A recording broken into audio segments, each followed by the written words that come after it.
Stadium. You cannot talk about the Falcons and think that it's gonna be okay. Right. All right. It's two Falcons fans in here. I guarantee you, whoever you go for, Raiders. All day long. Yeah, get out. I want all the smoke.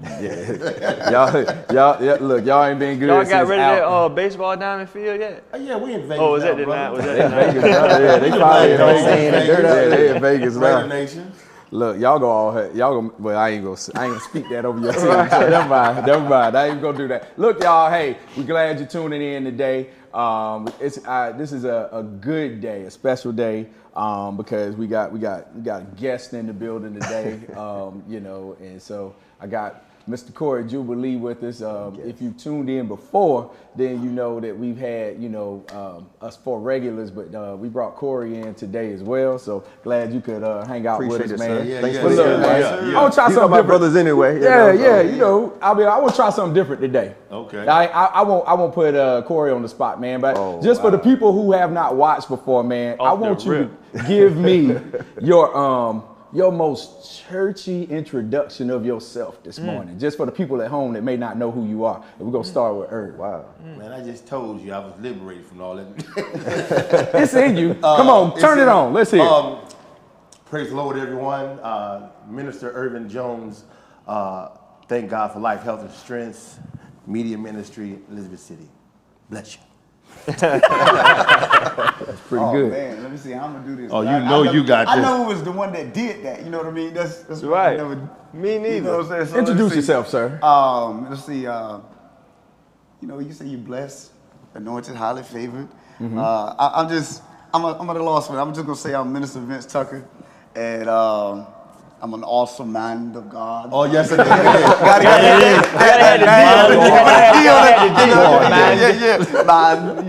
good. That's good.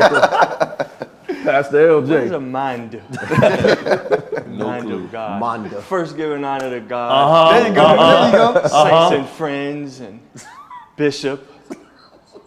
The chief of staff. Pastor Wow. Bless you, sir. Ministers in the building. Bless you. I got to give it back to him. Bless you. The guest, Brother Corey. Thank you, sir. I am Pastor James LJ Brown. The Mount at Portsmouth. Very excited and honored to be here today. Amen. And it is yours truly, Pastor J.W. Brimm. And I'm just excited to be with my esteemed colleagues this morning for an opportunity to partake in what God would have for us to hear on today. So let's go ahead and get your hands in there. Jump into it. All right, y'all. All right. We gonna cut up. All right. Look, we got a good topic today. We got a great topic today, and we're gonna jump into it. But before we do that, it's two things I want to do. Number one, I want to shout out my covenant brother, a member of the First Family here in Chesapeake, Virginia as well, but he is the pastor of TMP, also known as the Mount at Portsmouth. Redefined. And so it is his 1 year pastoral anniversary on today. And so, the Mount Virtual wants to make sure we wish you a happy anniversary. And look, global partners, virtual family, look, I need y'all to do me a favor.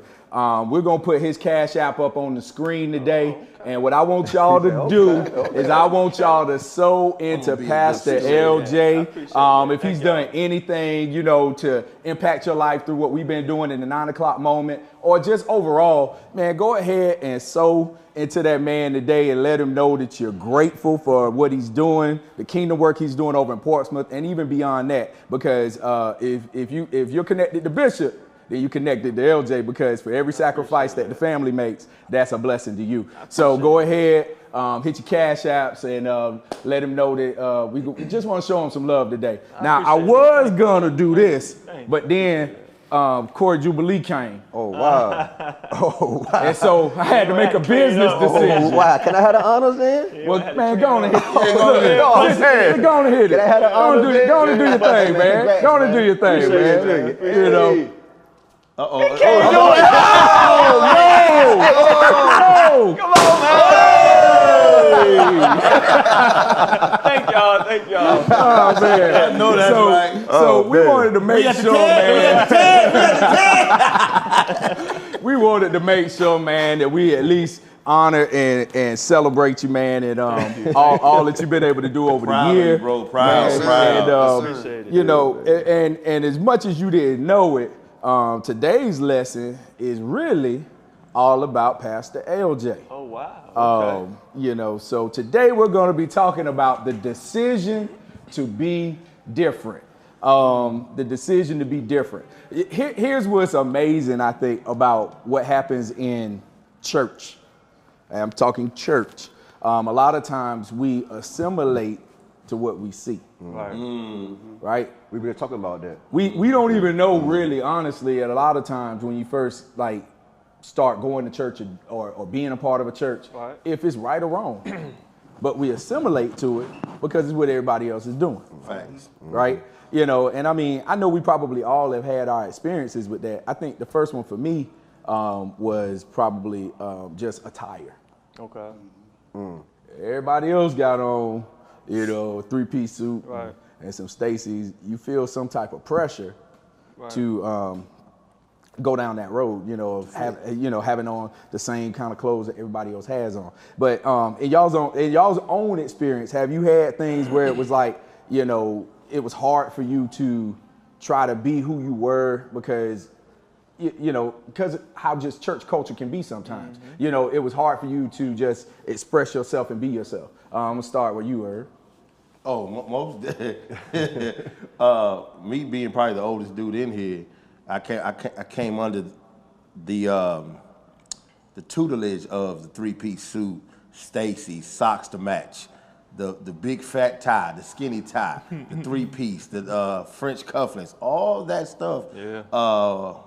I felt like that was the uniform of the day when it came to salvation. And so I found myself, you know, one going broke, cause suits ain't cheap. Yeah, suits ain't cheap. You know, because you got to get everything. If you don't get the tie, you got to get the handkerchief. You get the handkerchief, you got to get the cufflinks. So I found myself, you know what I'm saying, trying to fit in was most costly, most physically and spiritually, because I didn't fit. You know what I'm saying? Because I can only wear that suit one way. You know what I'm saying? One way. So I found myself in a hypocritical state in a sense because I was uncomfortable, but yet this is what I had to do. Like being Batman. No one really know who Irv was because I didn't have on my uniform. So it was real uncomfortable. And then that really messed with my relationship with God. Yeah. I was shaky. I was fugazi. Right. In the sense. Right. Right. In the sense. Vince? Well, most definitely the attire thing. You know, it's one thing that always messes with you until you grow up and say, okay, hey, you know what I'm saying, I'm just gonna do me. But I know as a minister, especially after I got the title, ministering a certain way, and like, you know, the church may not tell you or somebody may not tell you, but, you know, your actions speak louder than your words. When you see those who get put up, hooping and hollering and and then that's it, man. You know what I'm saying? And you're like, well, I can't do anything effective that way. Right. You know what I mean? And it's just like you still feel the pressure though. I remember somebody told me, you know, it was a leader, and I looked up to him, and he told me, he was like, man, you did a good job. He said, now we got to get you anointed. And like, so me in my mind, now I know it could have discouraged a lot of people because when I look back, I was like, why didn't that discourage me? Because I looked up to this guy. And I felt like I did my best. I felt like God gave me that message that everybody else came up to me afterwards like, man, that was an awesome message, blah, blah, blah, blah, blah. But, you know, why is it that you telling me this? And I didn't get discouraged. I'm like, I don't know if y'all ever seen Dragon Ball Z. Like, I'm like, okay, now I got to go to the next level. So I'm in my room trying to, you know what I'm saying? How do I get anointed? You know what I'm saying? And so it was funny, but I just took it as a challenge. I always, like, if you tell me I can't do something, I'm going to try to do it now.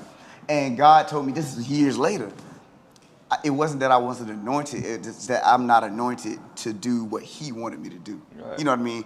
And it's real quick, the first time I spoke here, I came 8 o'clock service. I spoke at 10 o'clock. I came 8 o'clock to support whoever was going to speak. Right. You know what I mean? Bishop wasn't here today. And it was now Pastor Quentin, you know, shout out to him. And he spoke, man, he tore the house up. People were running around. You know what I mean? Fire came up on the pulpit, you know. And then you remember that little neon dude that would do that dance? You know what I mean? Yeah. He came up there, and I was just like,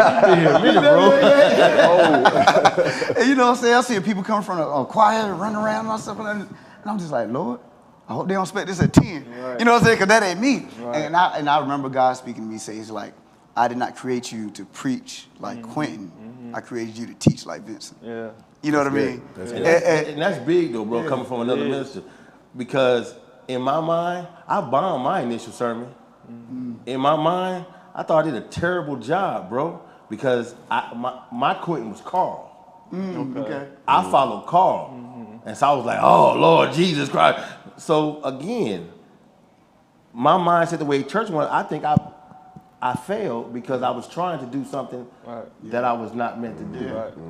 And that's why the mountain is so dope. The way that I'm going to do it. And that's why the mountain's so dope because, you know, Bishop and elders created this environment where we can be ourselves. Absolutely. You know, shouts out to the elders. Most definitely. Absolutely. Best leaders on planet. I would agree with both of y'all. And I really think it's, for me, it ain't one specific thing. I agree with the definitely the dress and the attire. I agree with how you got to present, and I think it's, for me, it was just a little bit of everything. You know, it's the talk, it's how you talk, it's what you say, how you pray, how you do, you know, pretty much any and everything. Obviously, we know, like in church, just like how y'all just saying, if you got the assignment to pray, you feel like there's a certain way, certain style that you got to pray. You know, you got to get loud, you got to be able to go, you got to be able to quote all the scripture. I mean, like that's just what we feel like people expect, and so you feel the pressure to have to do that, you know. And so I think it's in every aspect of church for me. Just knowing. So if you're not if you don't do things in the traditional sense or how people expect it to be done, then I agree. And sometimes it's not failure, but it can appear as failure. Right. Only because you are not capable. And for me, I ain't capable of doing it that way. And if you're not capable of doing it that way in church, it can look or appear as failure. Absolutely. Hey, y'all, see what I'm talking about? Put his Cash App back up there. For those of y'all that just tuned in, throw his Cash App up there again, because there's some people that's like, I'm trying to sow, but I need his Cash App. But that's good stuff right there. And then I guess I'm gonna let you weigh in on this. Well, like my background is a little bit different. Right. I don't have like a minister background, preacher background. You know, so I really didn't do a lot of church until I was a grown man. So a lot of my church was beside LJ. So you know, he ain't doing a whole lot of church. So I didn't have that pressure. My pressure was to not feel like I was trying to be different on purpose. You know what I'm saying? Like I was trying to be hard to be different. That's good. I wasn't trying to stand out. I just wanted to be myself. Right. You know, and I feel like LJ was, kind of, gave me that freedom to do that because they're the pastor's son. So I figured as long as I stay kind of crazy, we can move in that, he your hall pass. But I didn't want to be seen as I'm trying to break the mold. When I'm trying to be different. I'm just trying to be myself. So that's what kind of different a little bit. That was good, bro. That's good because you going where. So you had some people in the chat talking about assimilation. Just basically learning the culture, coming into the culture. But not bucking the system. Here's the thing, though, in church, to me, there are some things that aren't rules that we make rules. For sure. Right? So assimilation should be me coming in, learning how to be a brother or sister in Christ, learning how to be a disciple, learning how to be right? All this stuff, right? Learning how to serve, learning what are my next steps after salvation. That's what should be happening, right? But what happens is a lot of times assimilation seems like it's more about the image. Absolutely. Than the walk. Absolutely. And then what happens is if you come in and you're more concerned about the walk than the image, it looks like, it appears like you're bucking the system. Right. When in all actuality, you focus on, you putting first things first. Absolutely. I agree with that too, 100%. And I want to double back on what Corey's thing is. Like, when we're talking about the decision to be different, it's really not what it's exactly what he said. It's not a decision to be different. You're really making the decision to be yourself. There you go. You making the decision to not be like everyone else, right? And then I feel like being yourself is really supposed to be like one of the easiest things to do. Supposed to be. It should be. You know what I'm saying? We all know that it's not. But being you should be the easiest thing that any of us got to do. It's you. It's who you are. But it ain't though. Sometimes. But it ain't. It's not. I think it's easy. It's just not as comfortable. Yeah. It's not It's not as comfortable. There you go. It's easy to be yourself. Yeah. There you go. But it's just Is it not. comfortable out there being yourself? Right. And so Go ahead. No, But because you can't be the best if you're trying to be somebody else. I use a reference all the time. Rest in peace, Kobe Bryant. Right. So people always get on me. We're like, man, we always skip Kobe about getting the best. Y'all go right to LeBron from Jordan and yada yada yada. I think my answer to that always is Kobe Bryant always was trying to be so much like Michael Jordan. So like, if we talking about who the best is, I gotta give it to Michael Jordan over Kobe because you were so busy trying to be Michael Jordan. You can't be the best trying to be him. You can't beat him being him. Correct. Correct. You gotta be yourself in order to be able to do that. But a lot of times we so busy worrying about trying to be like everybody else. That's why we get in church and we got to pray like this person. We got to teach like this person because we have not made the decision, like Corey said, to be ourselves. Not a decision to be different. Make the decision to be yourself. And if we are ourselves, then why are we praying alike? Why are we teaching alike? Why are we do everything alike, but we all different individuals. We do everything exactly the same. Well, Pastor LJ, great segue. Because here's the thing, right? Different isn't really decision to be different. However, in today's church culture, in a lot of settings, because there's nothing wrong. Let me say this: there's nothing wrong with wearing a suit. Right. There's nothing wrong with coming in with your Stacy's on. No, at all. No one's saying that that's a problem because it's not a problem. The problem is when you look at somebody who doesn't have on. Like they wrong. Right. And what's different nowadays to me is the reason why Pastor LJ stands out is because he doesn't fall into the scrutiny of being himself, which nowadays is different. Very. You understand what I'm saying? Like these days, that is a decision to be different because everybody else thinks assimilation is the image and the walk. It's the walk. Period. It's never the image. It's the walk, right? And what happens is when someone comes in, they say, I'm focused on the walk, and I'm gonna be me, and I'm gonna do me. That almost comes off as different. Right. Of course. And so that's how you end up with that decision to be different. Right. But to y'all's point, we really just saying I need to be you. Right. But what we need to do, how do they put it online all the time? We need to make when they we need to make such and such normal. Normalize such and such. When they do those little posts, we need to normalize being you again because right now being you is actually, it seems like that's the outlier. Yeah. That's the, you know what I'm saying? And so anyway, I came to Daniel 3. I'm not gonna read all of this, but they could put it up on the screen for a second. Appreciate it.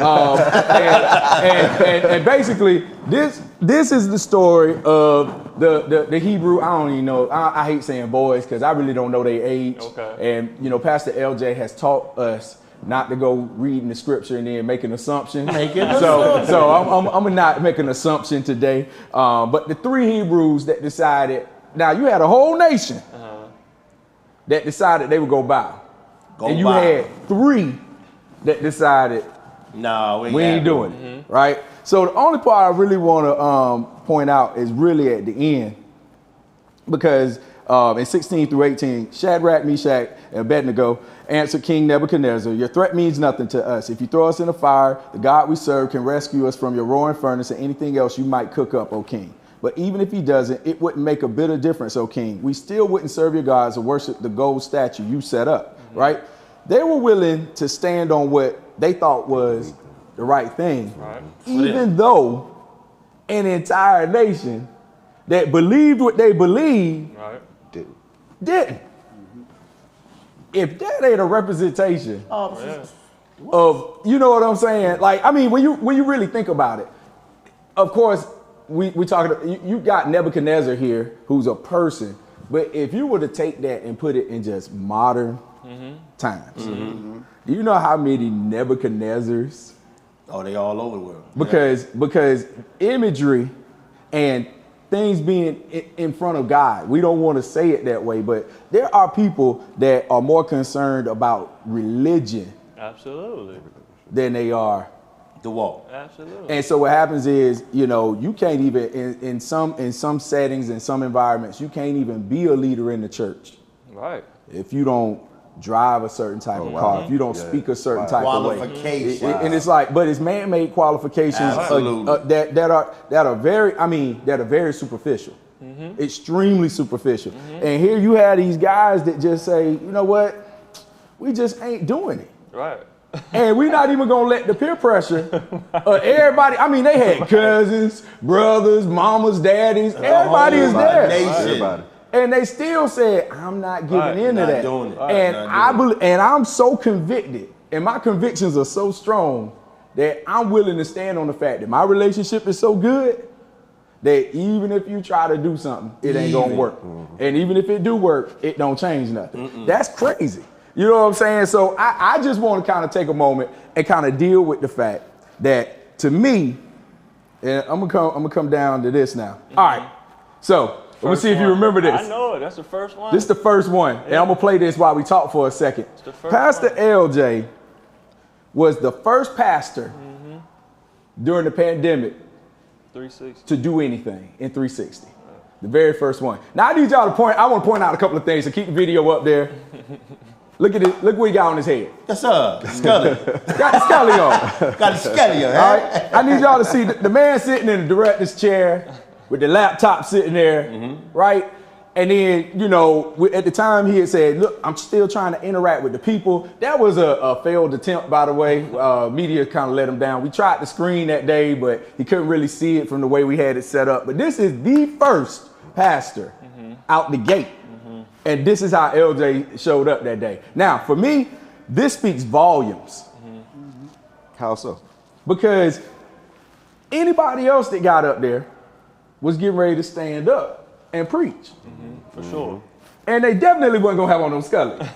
You still ain't seen no other pastor with no scully on. Jacket? And you know what I'm saying? Like, you just wasn't gonna see that. Yeah. Like, and yet and still, Pastor LJ was willing to just be Different. I wouldn't even say different, be himself. Okay. But it ended up being different. And I think I think what I realized in looking at that and a couple of other examples that I have is that Pastor LJ had tapped into something even before the pandemic. And now the world was getting ready to get to see it. Right? Because while TMP had a platform, 360 put him out there in front of a whole new genre of folk, right? And he could have given in to that pressure.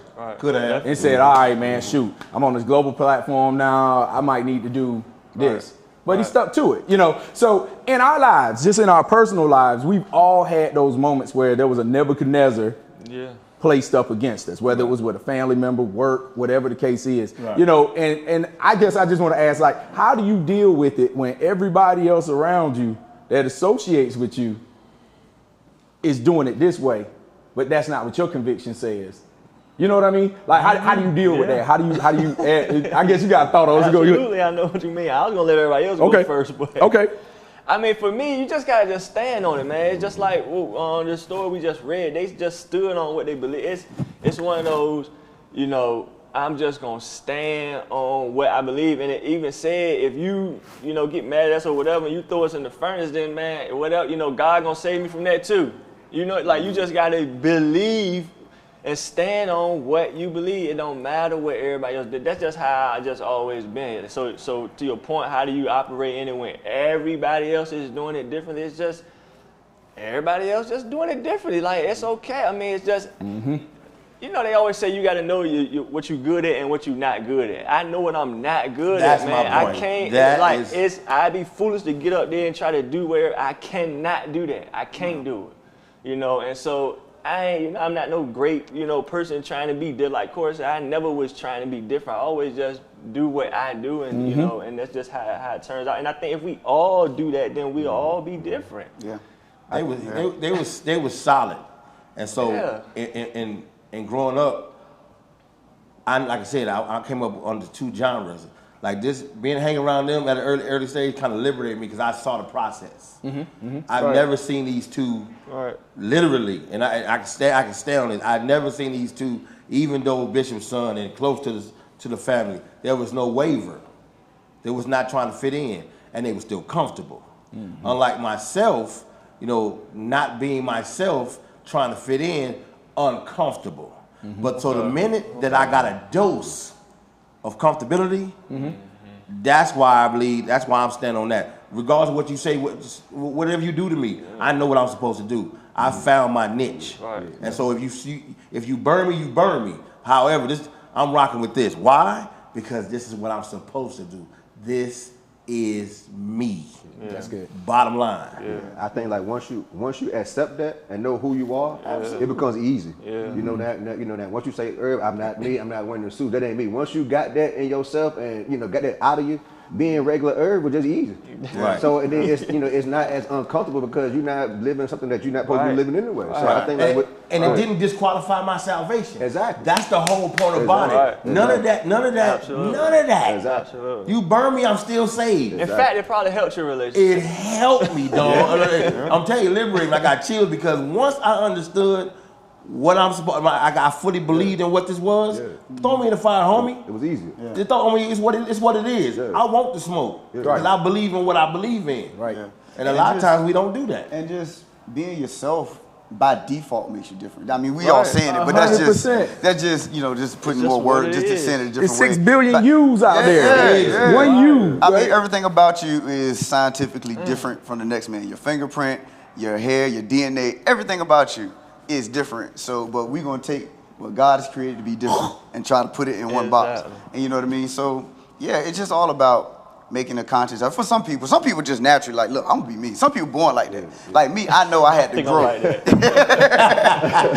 Me, I had to grow into it. I had to figure this out. As I got older, I realized, okay, I can't do that. You know what I'm saying? I just got to be who I am and let the chips fall where it may. Exactly. Yeah, let the chips fall. LJ is an anomaly. Let's call it what it is. And I think, and I'm glad that you accepted the call to be pastor because it was almost like once, to me, this is me vision, once that was given to you as an option, it's almost like you had to walk through it or there would be a whole bunch of people who would not be able to walk through it. You know what I mean? Yeah. Because now like how many people are going to get put on the platform to get the opportunity to sit on the stage with a Scully and all that? And then, because like there's a reason why other pastors haven't done it or other ministers or whatever, because we don't feel like we can get away with it.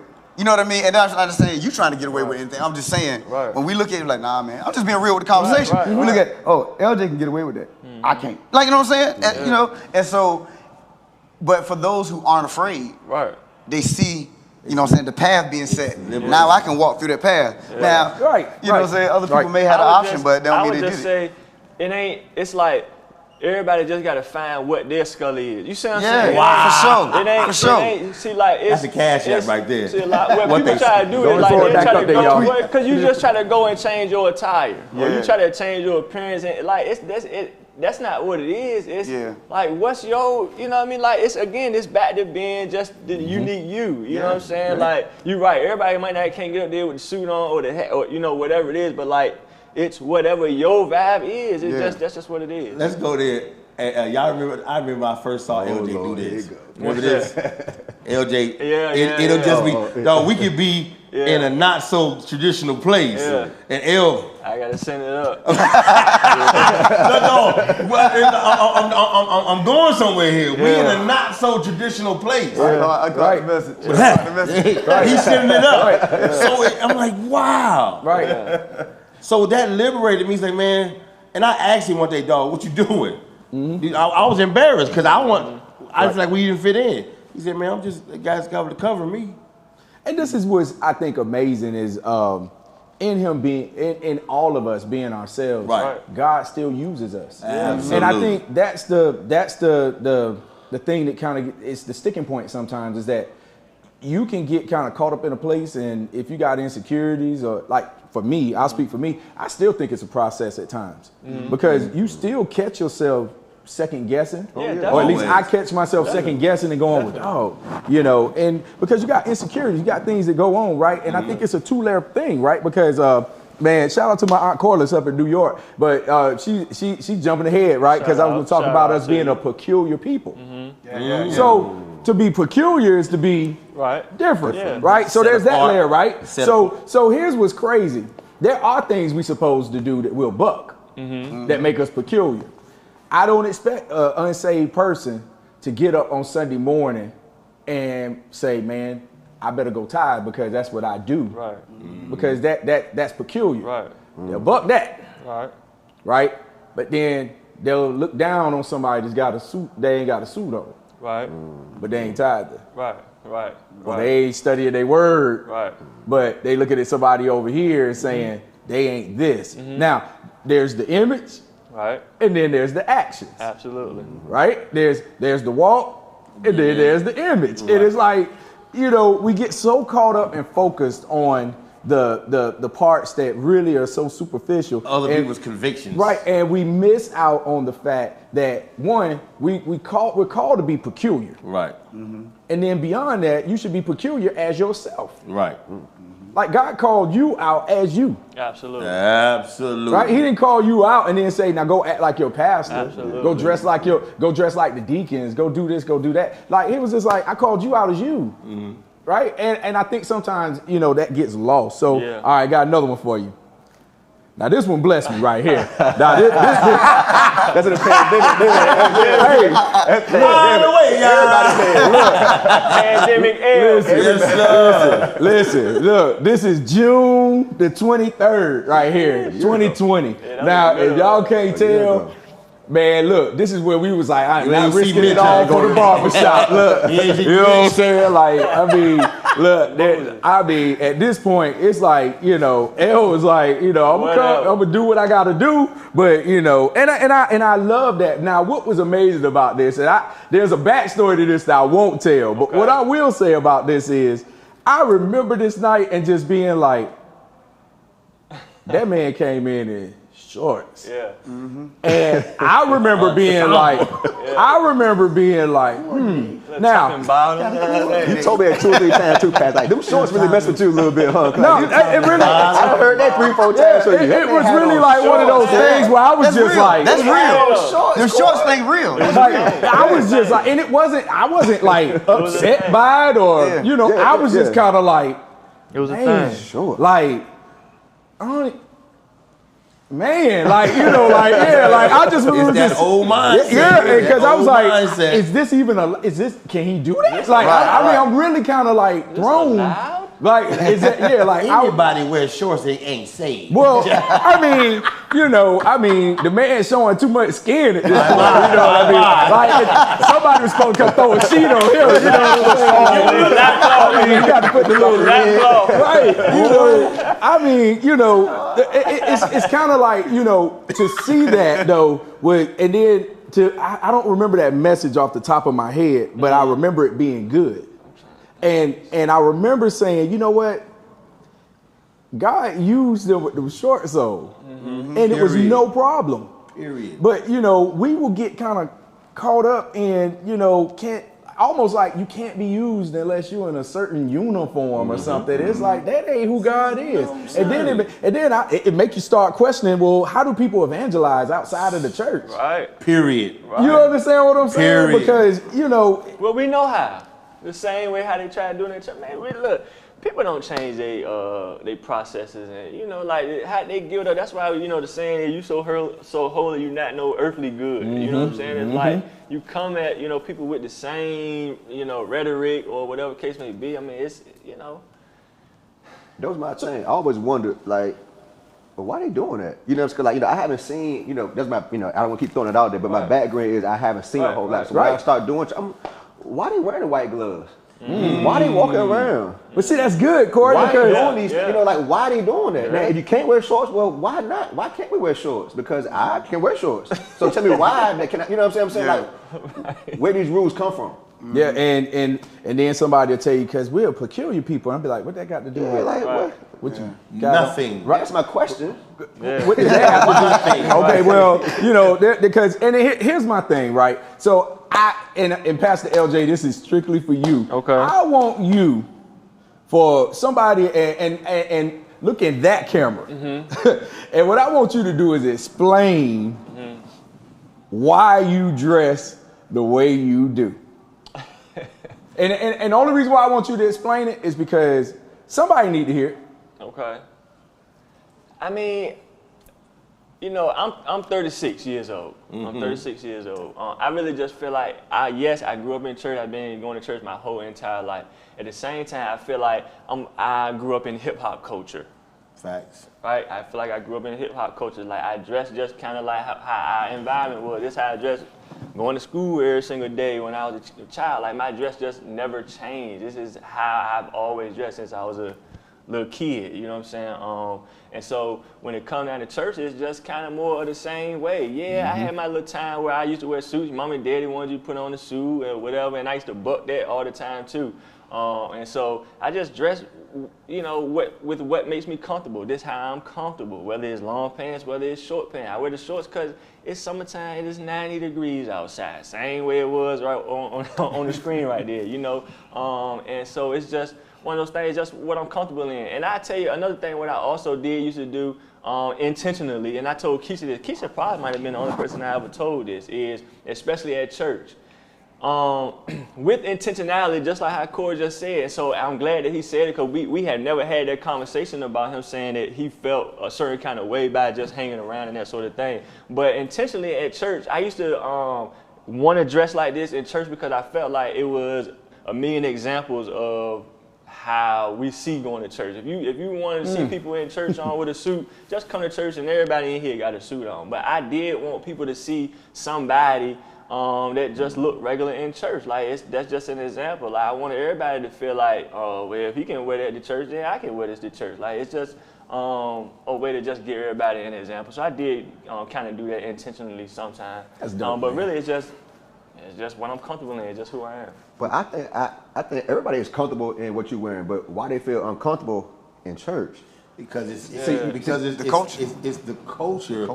And with, okay, I looked at my hands. Okay. And they were new. I looked at my feet. They did too. Lies. That's something we're not taught. We're not taught. It's not the fact you got to be brand new. You see, but Ed was saying, like he felt comfortable.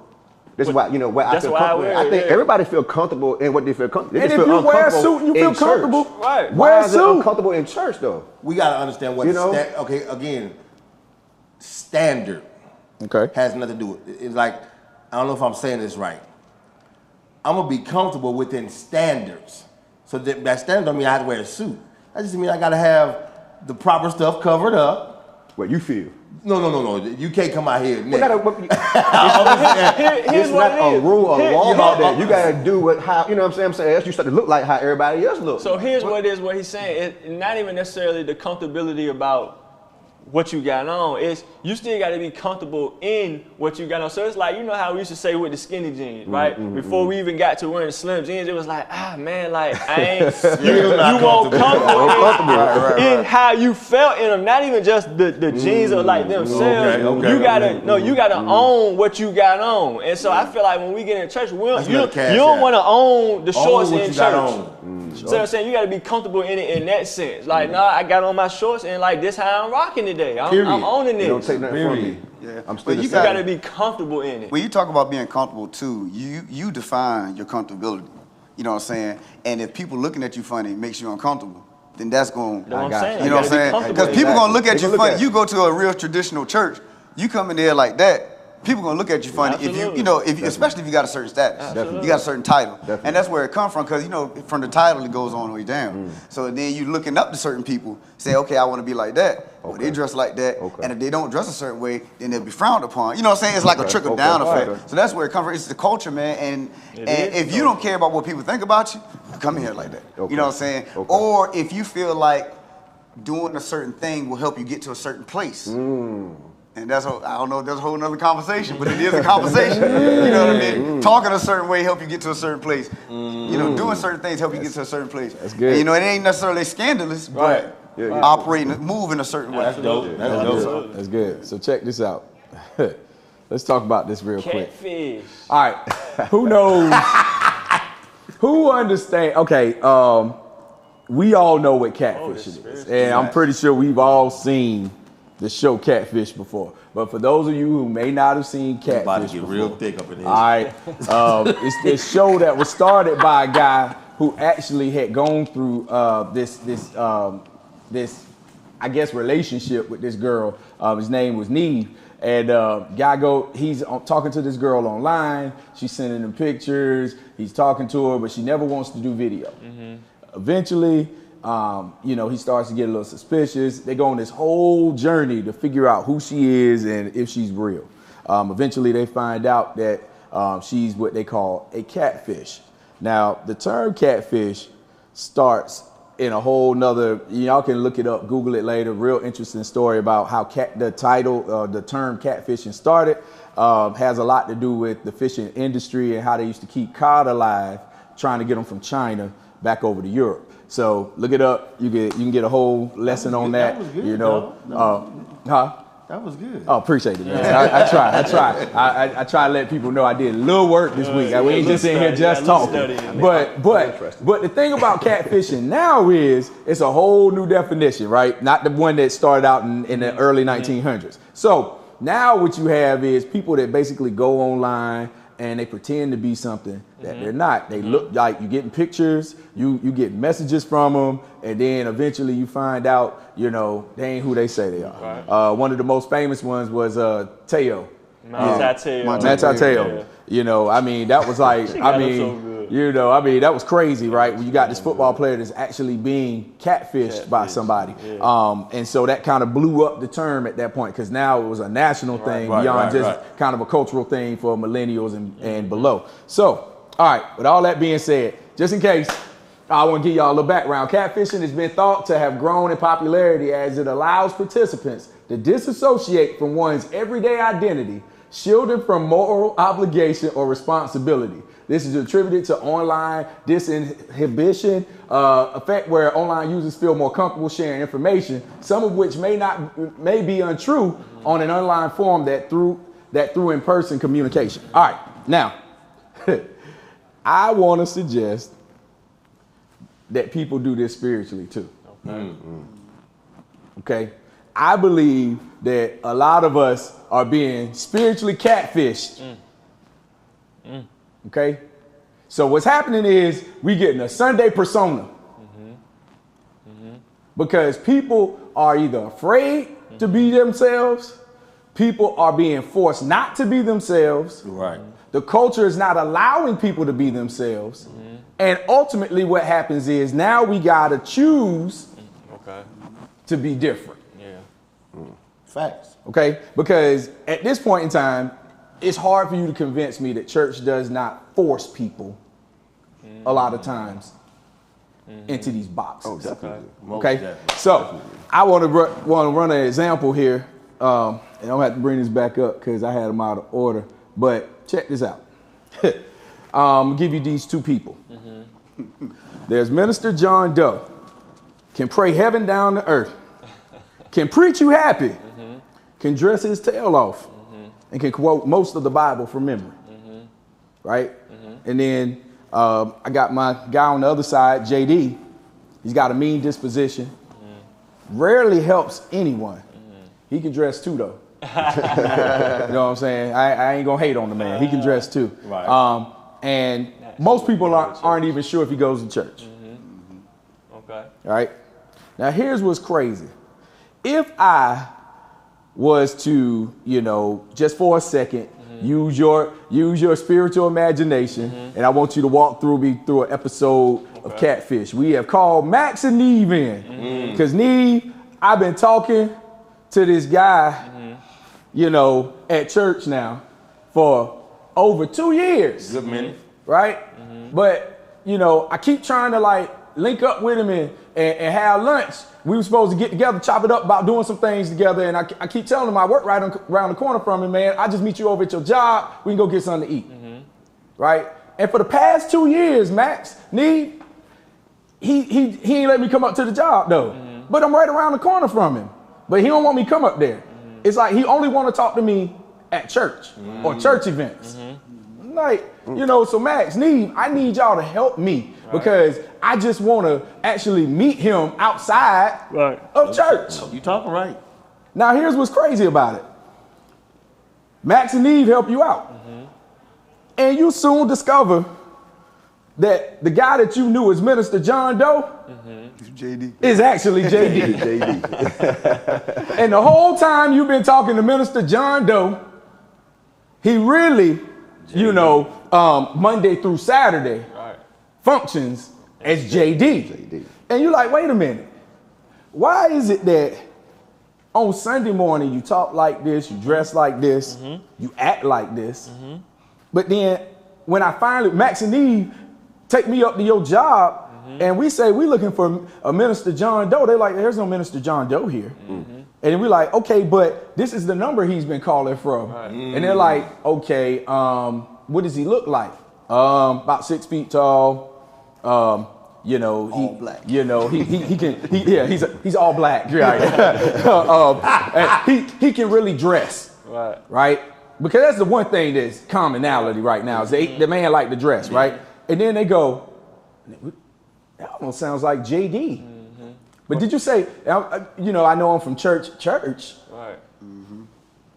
No, can't be JD because JD don't can't be JD. JD don't go to church. That can't be JD, right? Now all of a sudden, what you find out is when they go to the back, they say, "Well, we'll go get him anyway," but I'm pretty sure it's not JD. And then JD comes out, and Max and Eve are like, "Do you know him?" And he looking, and he was like, I do. We go to the same church. Now it should not be a shock to anybody on any given day that you go to church. It shouldn't be a shock to anybody. But I can guarantee you that there are a lot of people that if we be honest about it, they spiritually catfishing. And the difference between whether you want to say choosing to be different, choosing to be you, here's the liberation in that.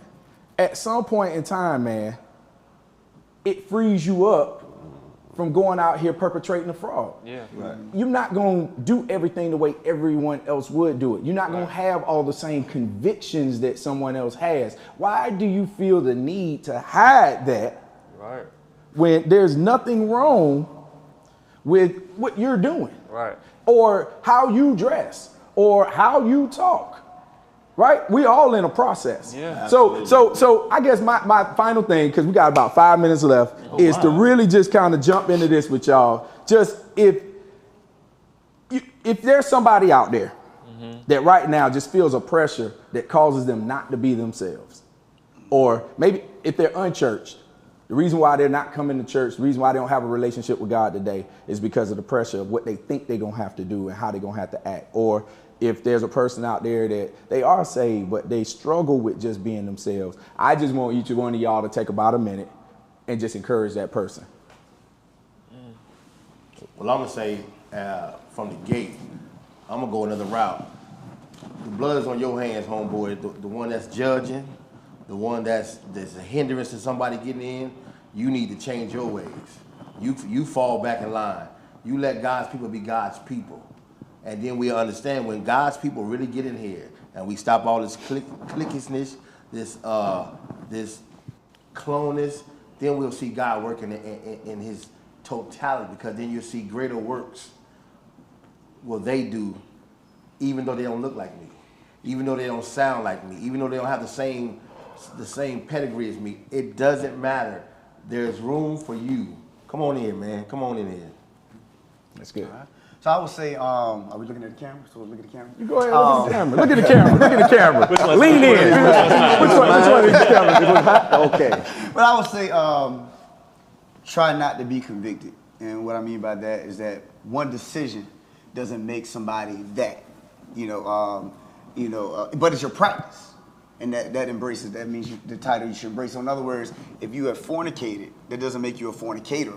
But if that's your practice, then now that's your title. So now if you have made a decision that I'm only going to fornicate once a year, well, that's your practice.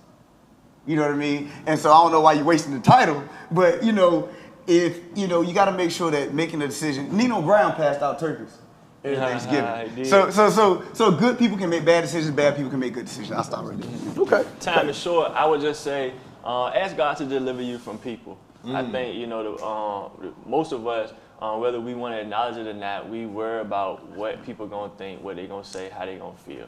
The easiest thing to do is just to ask God to deliver you from people and then allow you to help you be yourself. That's good. Yeah. I think just be yourself. It's easier in the long run because you and you know and everybody that you love less hurt. And I think like how Pastor LJ says is you never know how many people watching you to see how you move. So you could be freeing up or liberating somebody else to to be free and move like how you move as well. That's good. And I guess just to close it out today, y'all, look, if you struggle, if you have insecurities with just who you are, number one, make sure you know how much you're worth. And if nothing else today, just remember Jesus died for you and you were worth him dying. So understanding your self-worth will help you with understanding how to be you. Because once you realize how important you are, then it makes it easier for you to be who you are. Come as you are.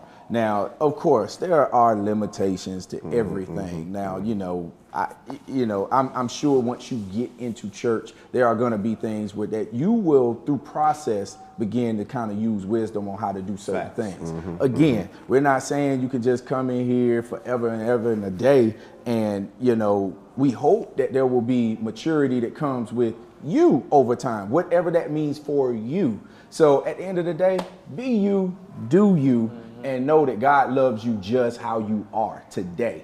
And the rest of it is a walk and a process that you go through. Again, if I get presentation to put Pastor LJ's Cash App up one more time for those that arrived late.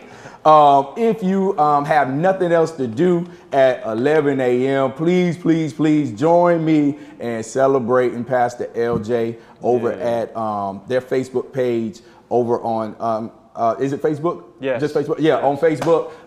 They awesome. I think Pastor Said is the preacher. Yes.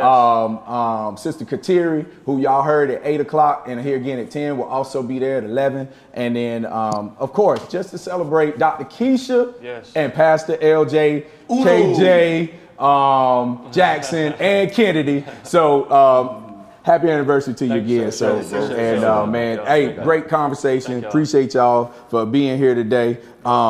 Just in case y'all didn't know, Minister Erb about to go and go have a cigar. Yeah, he's gonna be. I'm gonna be different.